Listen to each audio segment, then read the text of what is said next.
Hey everybody, it's Jang here from jangbricks.com with a Mega Bloks Halo set review. This is set number 97014.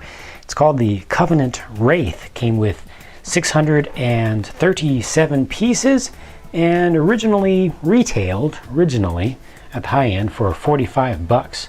And this came, it is clearly not a new set. This is a early 2012 set. I actually found it at Target on clearance for half off, so under 23 bucks. I had to jump on that. I've been looking at it for a while, but let's go ahead and take a closer look at this thing because I do know that it is still in stores some places, so if you want to check it out, here we go. Here are the figures that come with this set, and they blow me away completely and utterly. Let's start with the Spartan. He's an EOD Spartan. Personal favorite of mine, not everybody's favorite for sure, but a pretty decent looking figure overall. Got the kind of a darkish green color on this one. Has a little bit of a matte finish to it. You know, it's not too shiny. I always appreciate when they do the not shiny finish. Makes them look, you know, more believable. And I only wish that these guys did not have the white, the bright white used for the breather tubes. Either that or if that was kind of dirtied down a little bit. But this is still a pretty good looking figure overall. Nice crisp mold to the torso. The visor gold and printed or painted in there well. Good crisp detail on the back, pretty realistic.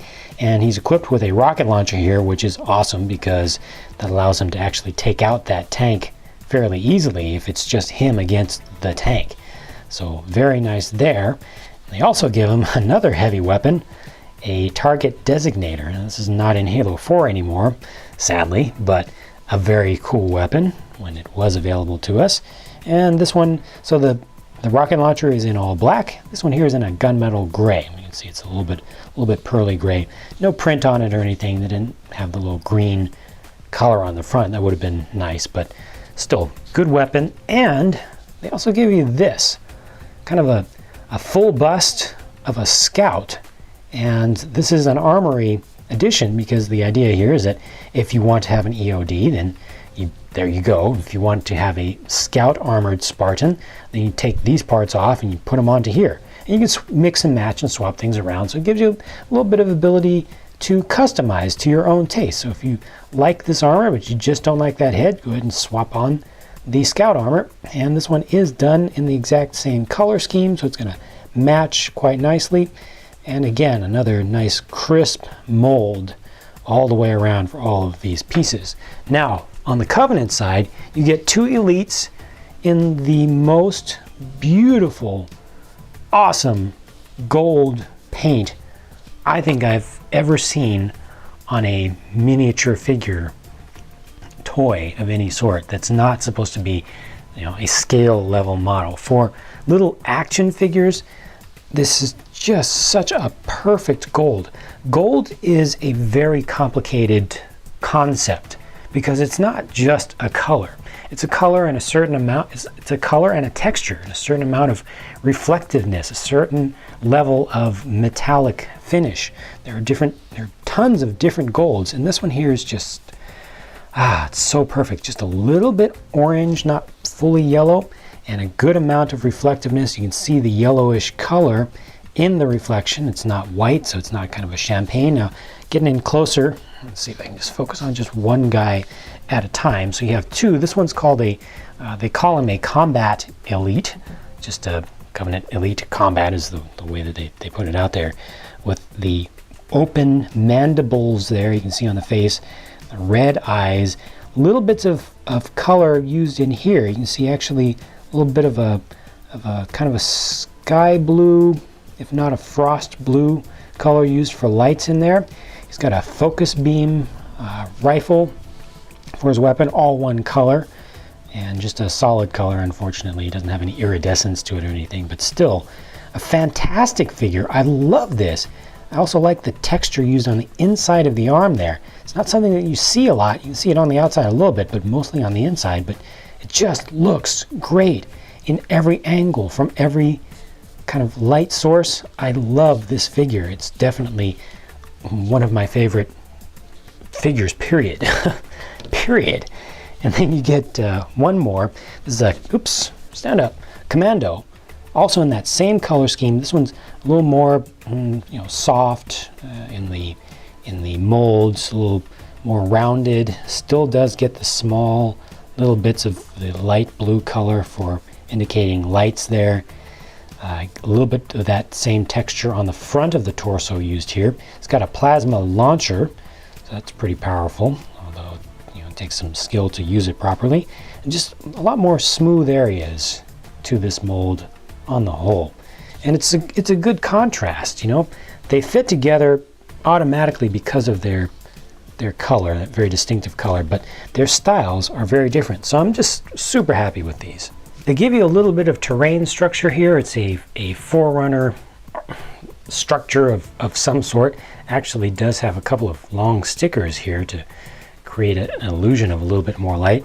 Transparent piece here, probably some sort of panel, and then some transparent pieces on the sides, and the transparent dark blue, and it's on a camo kind of green base. It's just a thing, it's just something to give you some texture to your terrain, to really, honestly, it's something to give your Spartan a place to hide, so he can actually battle directly against the big old Wraith tank and actually have a better chance of it with some, show up, shoot, hide, fake out, shoot from the other side kind of tactics. It just helps with the playability.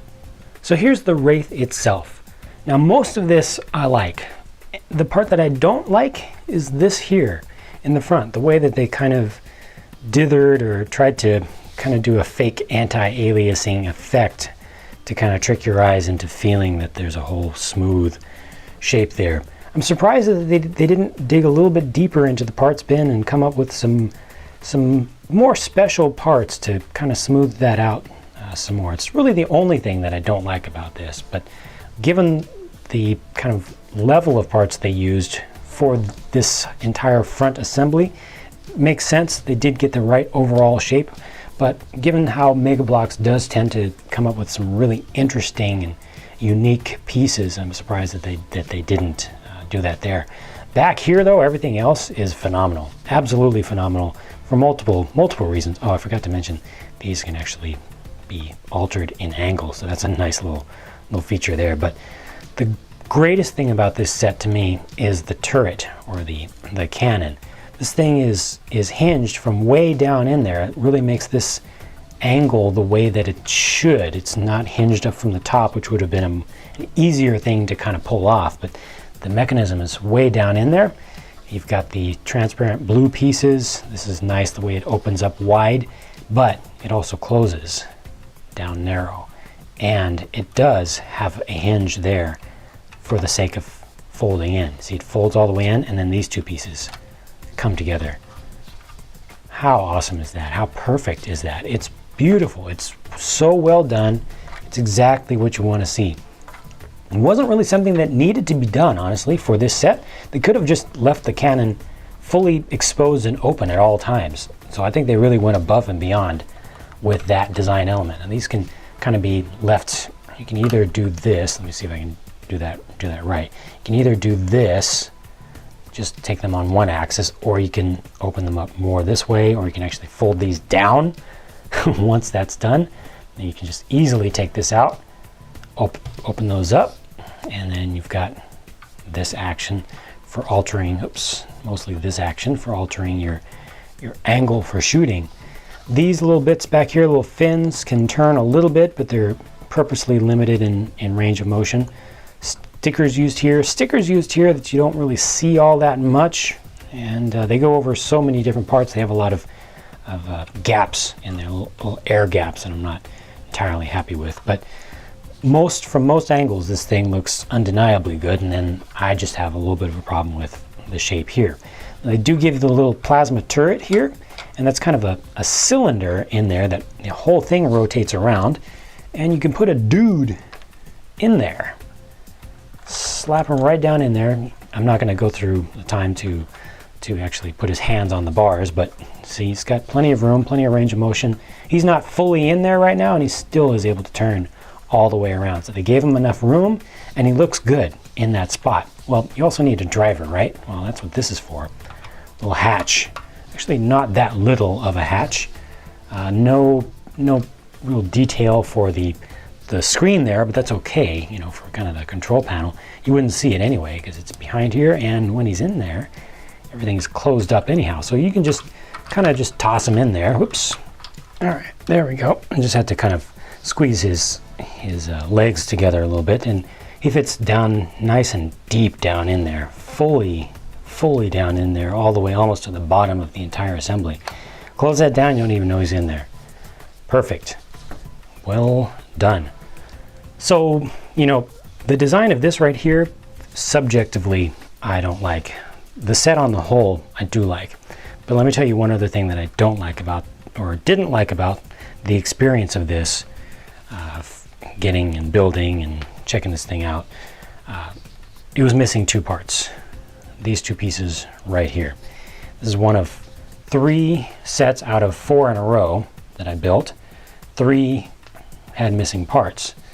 I went to Bloks, the Bloks website, and went to customer support, and they have a little special form for asking for replacement parts if you get broken or missing parts. And I went through that process, and they sent me an email, and then they sent me another email as an update. Kind of did it like a little customer support ticket, and they sent me the 2 parts in the mail. It took about a week and a half to a little more than a week and a half, almost 2 weeks from the time that I got it, including 2 weekends in between there. So that definitely slowed things down. Not happy ever missing parts. You know, it's not good. It's not acceptable. Customer service was good. They took care of me, no problem. It was very easy, very straightforward. But that was, you know, almost a couple weeks, over a week and a half, that I had this thing almost built, but I wasn't able to share it with you guys. And if I was a kid, or if I was the parent of a kid who I got this for, then, you know, that would have been a very unpleasant experience. So that's one thing that really tempered the experience of this whole thing. If you're not unlucky like I have been, then I think you will be very happy with this Wraith set. Oh, one other thing that's really nice about it, glides around really easily. They've got nice round bits on the bottom done in clear pieces that allow it to slide, and it just makes it easier to play with in a realistic fashion. So that's it. That's it for my thoughts on this set. Hope that that had some useful information for you. Hope that you were able to see everything that you wanted to see about this if you're considering buying it. And I've got more to do. I've got more to build and more reviews to bring, and more time to spend doing some custom stuff too. So please stay tuned, and you can watch all of my updates as soon as they're available at jangbricks.com. Hope to see you there, and I'll talk to you again soon.